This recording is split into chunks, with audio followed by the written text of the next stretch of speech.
Yeah. Today is the third anniversary of the Yazidi genocide.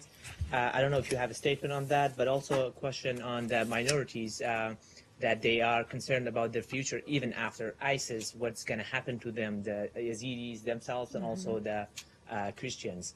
So what is the United States plan to protect the Yazidis and also the other minorities in Iraq as we are going to the stabilizing phase of Iraq? So what are your plan to protect them from further genocide or aggressions in the future? And remind me, you're from Iraq, right? Yeah, I'm from NRT from Kurdistan. Okay, yes. good. And thank you for being here. I always love it when our foreign journalists come in and you all have such, in some cases, difficult stories, in other cases, very rich stories. And so I thank you for being here. It's a good representative of what your country represents. And I'm sorry for everything you've been through. We've certainly been through a lot.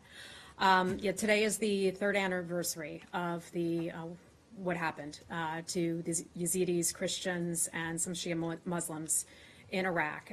We honor and mourn those who lost their lives, who died at the hands of ISIS. It was brutal. So many of us remember the coverage of that, the video of that, the pictures, and the absolutely horrific stories of what those people were put through. We want to offer our respect for those who survived those horrors, our sympathy and prayers to those who lost their lives. Many people, as we've read about in the stories, still struggle with the scars of what happened to Yazidis. So I just want to say on behalf of the U.S. government how deeply sorry we are about that and how we have not forgotten what happened to those individuals there. We've talked about this, I think it was last week, we talked about the Secretary of State's position, and his judgment is that ISIS is responsible for genocide taking place against those groups in Iraq. That includes the Yazidis, that includes Christians, that also includes Shia Muslims. Secretary Tillerson spoke about this a little bit in his confirmation hearing.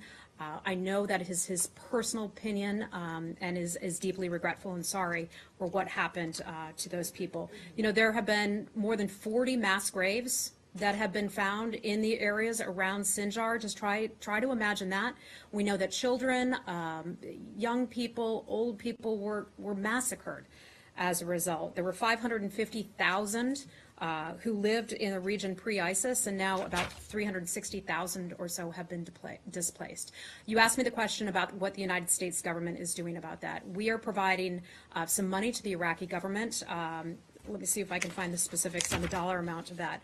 But we provided $1.4 billion in humanitarian assistance for vulnerable, displaced, and conflict-affected Iraqis in Iraq and in the region. We've provided funding to the Iraqi government to help document those atrocities for future prosecution. I know the United Nations is involved in a certain part of this. For more specifics, I'd have to get that from the United Nations. The UK is also involved in this as well. They have a proposed investigative mechanism. They see that as one way to expand Iraq's capacity for accountability. So it's something that we care about.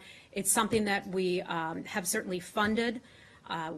That and the loss of the Iraqi people is not something that we'll forget.